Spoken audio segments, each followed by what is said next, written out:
नमस्कार। मेरे YouTube channel आशा का दीप पर आप सबका बहुत बहुत स्वागत है। आज मैं अपने द्वारा लिखी हुई एक और कहानी मातृत्व लेकर आपके समक्ष उपस्थित हुई हूँ। आइए पहले कहानी को सुनते हैं, फिर उसके ऊपर हम परिचर्चा करेंगे। कहानी इस प्रकार है। माधुरी की ओर गुस्से से मीरा ने देखा और कहने लगी कि माधुरी, आज फिर तुम्हारे बेटे अविचल ने मेरी बेटी प्रगति के साथ छेड़खानी की है। और आज मीरा का चेहरा तमतमाया हुआ था, क्योंकि माधुरी का बेटा अविचल बहुत दिनों से उसकी बेटी प्रगति के साथ अभद्र व्यवहार करता चला जा रहा था और मीरा लगातार माधुरी को शिकायत कर रही थी। लेकिन इस बार मीरा की आवाज में एक छिपी चेतावनी थी। इतने में मीरा के फोन की घंटी बजी और वो फोन पे बात करते हुए माधुरी के घर से बाहर चली गई और माधुरी ने चैन की सांस ली। माधुरी और मीरा एक दूसरे को पिछले 20 सालों से जानती हैं। दोनों के पति एक ही कार्यालय में काम करते हैं, दोनों के घरों की दीवार सांझी है, एक ही कॉलोनी में रहते हैं। माधुरी के 2 बच्चे हैं, एक बेटा है अविचल जो 10वीं कक्षा में पढ़ता है और बेटी है सुप्रभा जो 12वीं कक्षा में पढ़ती है। और मीरा की एक ही संतान है जिसका नाम है प्रगति और जो अविचल की क्लास फेलो है। अब माधुरी अपने बेटे के कमरे की ओर बढ़ी और उसने अविचल से कहा कि अविचल, मुझे सच सच बताओ, बार बार मीरा आंटी तुम्हारी शिकायत लेकर मेरे पास आ रही हैं, क्या तुम प्रगति के साथ गलत व्यवहार कर रहे हो?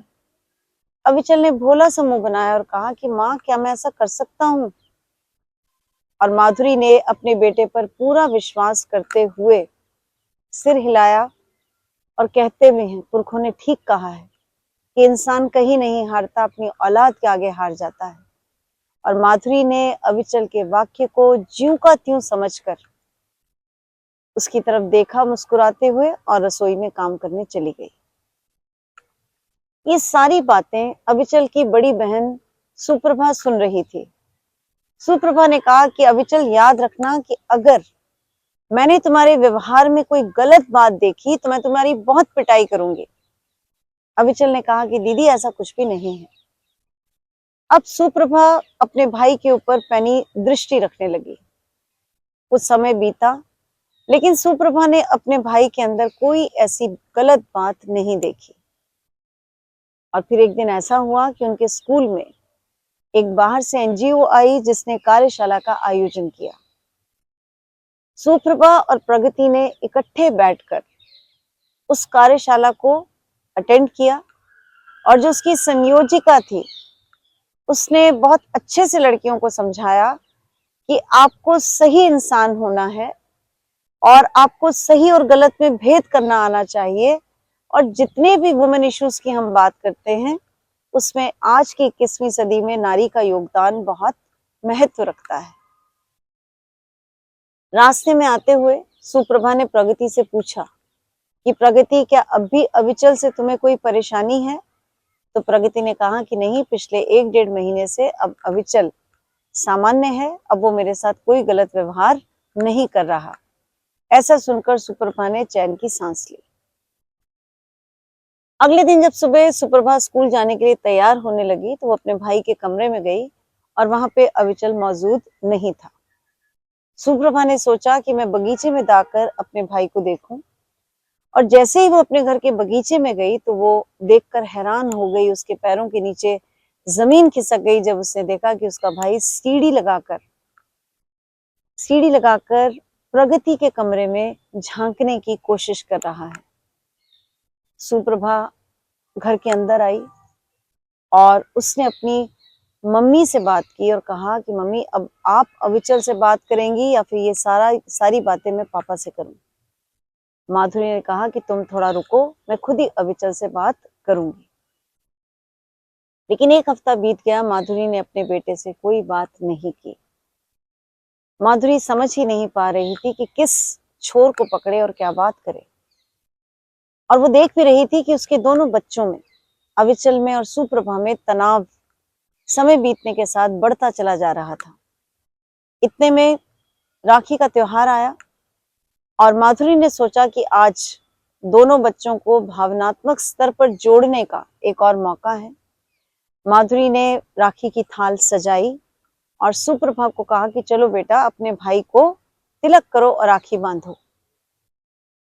सुप्रभा ने अपने भाई को राखी बांधी, उसको तिलक किया और अविचल ने बहुत खुश होकर जो वो पॉकेट मनी से घड़ी लेकर आया था उसने अपनी बहन को भेंट दी। तो सुप्रभा ने कहा कि नहीं नहीं अविचल, मुझे ये नहीं चाहिए।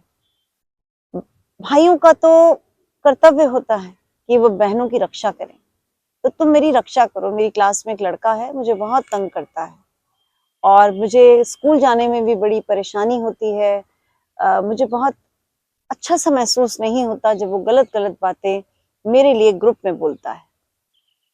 ऐसी बात सुनकर अविचल भड़क गया। उसने कहा कि दीदी मुझे बताओ उस लड़के का नाम, मैं उसकी बहुत पिटाई करूंगा। सुप्रभा ने कहा क्या पिटाई करने से बात बनेगी? तो अविचल ने कहा मैं उसके घर जाऊंगा, उसके माँ बाप से शिकायत करूंगा और आप देखना कि उसकी मम्मी उसकी बहुत पिटाई करेंगी सारी बात सुनकर।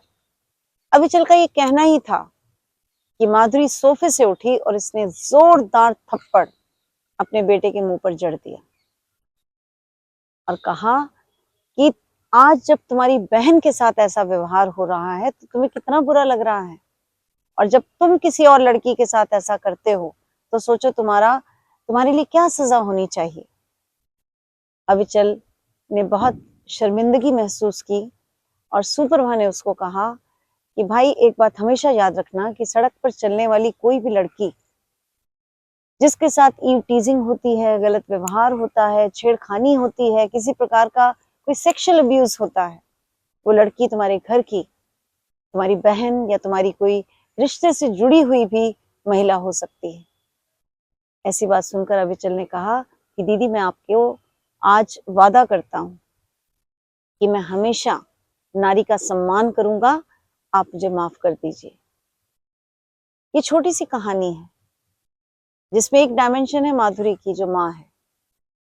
यहाँ पे मैं एक प्रश्न पूछना चाहती हूँ कि यदि आपको कोई रिश्तेदार, पड़ोसी, आपके बच्चों का टीचर आपके बेटे के बारे में कोई गलत बात आपको बताता है तो माँ होने के नाते, बहन होने के नाते आपका दायित्व बनता है कि आप उसकी शिकायत को ध्यान से सुने और आप अपने बेटे को सुधारें। वैसे भी अगर दुनिया की हर माँ अपने बेटे की पहली बदतमीजी के ऊपर उसको थप्पड़ मार दे तो मुझे लगता है कि वुमेन इश्यूज जैसी कोई भी बात हम नहीं करेंगे और एक समाज के अंदर जो समानता का दर्जा है, जो इक्वालिटी का दर्जा है, जो लड़के और लड़की के बीच भेदभाव है, उसको खत्म भी आसानी से किया जा सकेगा और महिला भी, लड़की भी सर उठाकर इस समाज में जी पाएगी। तो इस कहानी से आपने माँ के रूप में क्या सीख ली, आपने बहन के रूप में क्या सीख ली, इसके बारे में जरूर बताइए। इन्हीं शब्दों के साथ बहुत बहुत धन्यवाद।